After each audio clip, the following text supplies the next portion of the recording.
Välkomna till nyheter på lätt svenska. Här kan ni träna er hörförståelse med nyheter upplästa med tydlig och långsam röst. Dessutom har ni bilder som hjälper er att förstå nyheterna bättre. Glöm inte att sätta på undertexter på svenska eller på ert hemspråk. Dagens första nyhet handlar om hjälp med internet. Många människor i Sverige, särskilt äldre som herren här på bilden, behöver hjälp med att använda internet och digitala tjänster. Ungefär 20% av befolkningen, alltså av alla invånare i Sverige, har svårt att hantera saker som att förstå digitala termer och ord, ordna bank-ID, betala för parkering via appar, handla online eller betala räkningarna. Detta framgår av undersökningen Svenskarna och internet. Detta är också något som mina föräldrar har problem med och jag får hjälpa dem. Så jag misstänker att det är många där ute som får hjälpa äldre släktingar med att betala eller hantera olika program. Undersökningen visar också att ungdomar och unga vuxna är de bästa på att undersöka om nyheter är sanna, medan äldre personer gör det mer sällan. Dessutom anser mer än hälften av svenskarna att det borde finnas kameror på offentliga platser som kan känna igen ansikten för att förebygga brott. Nästan alla tycker att polisen ska ha möjlighet att läsa vad folk skriver till varandra på internet om det finns misstanke för brott.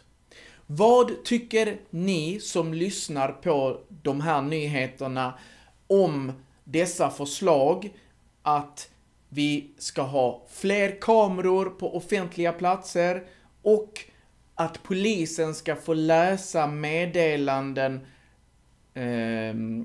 för personer på internet som är misstänkta att begå brott?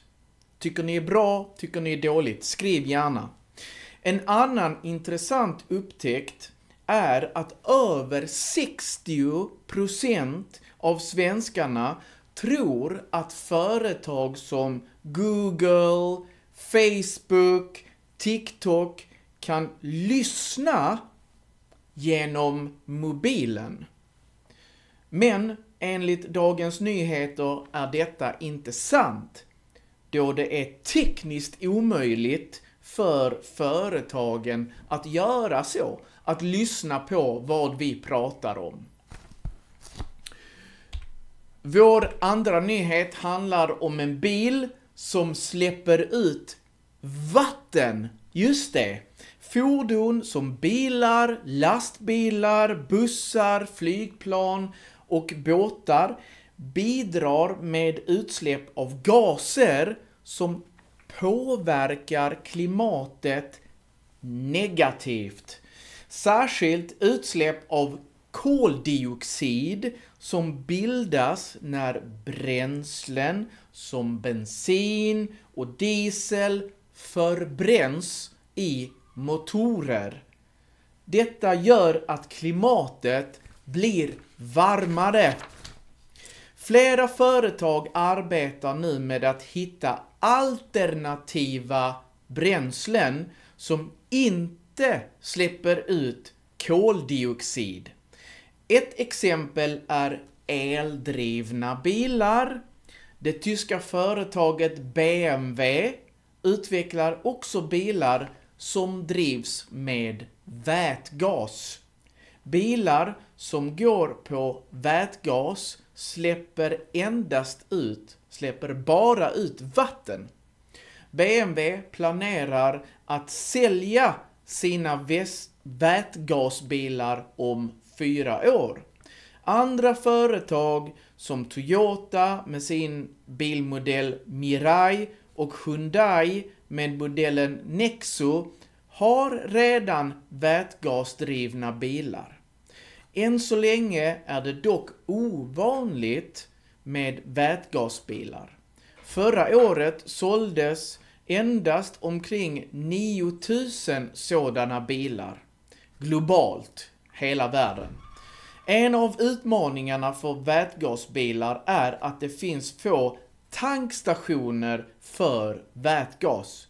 Men nu planeras 12 nya vätgasstationer i Sverige och Naturvårdsverket kommer att bidra med över 200 miljoner kronor för att stötta den här positiva utvecklingen som är bra för klimatet och för miljön. Vår tredje nyhet handlar om att fler ska våga berätta saker för polisen. Regeringen har nu lagt fram ett förslag om en ny lag som syftar till att kommuner, regioner, skolor och myndigheter ska dela mer information med polisen. Informationen kan vara viktig för att underlätta polisernas arbete. I dagsläget hindrar sekretesslagen, det är en speciell lag, den hindrar ibland viss information från att komma fram till polisen, eftersom vissa uppgifter måste hållas hemliga. Den nya lagen vill ändra på detta för att underlätta polisens arbete. Särskilt när det gäller att bekämpa gängkriminalitet. Förslaget har skickats till juridiska experter som ska undersöka om det passar ihop med befintliga lagar. Alltså befintliga lagar är de som vi har nu. Om experterna godkänner förslaget kommer riksdagen att rösta om lagen. Om riksdagen säger ja, träder den nya lagen i kraft den 1 januari nästa år. Socialtjänsten och sjukvården kommer dock inte att omfattas av den nya lagen eftersom deras information fortfarande ska hållas hemlig i vissa fall.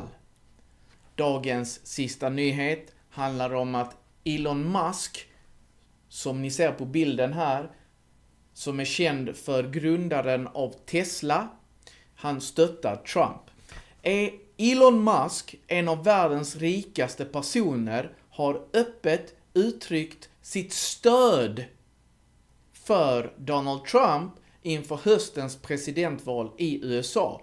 Musk vill att Trump återigen blir president. Tidigare har Musk inte varit särskilt engagerad i politiska frågor, men på senare år har det förändrats. Efter att ha döpt den sociala medieplattformen Twitter, som han nu döpt om till bara ett X, bokstaven X, använder han plattformen för att uttrycka sina åsikter om olika ämnen.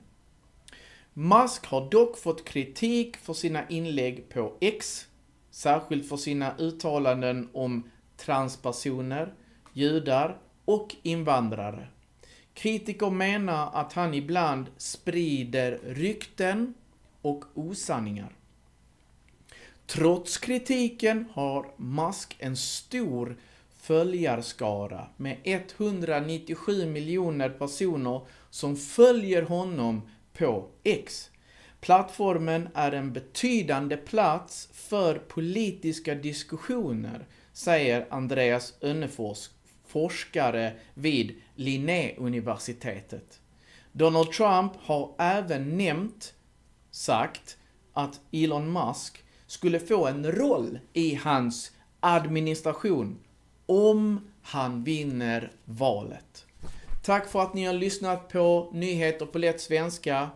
Tack för idag. Vi ses i nästa serie.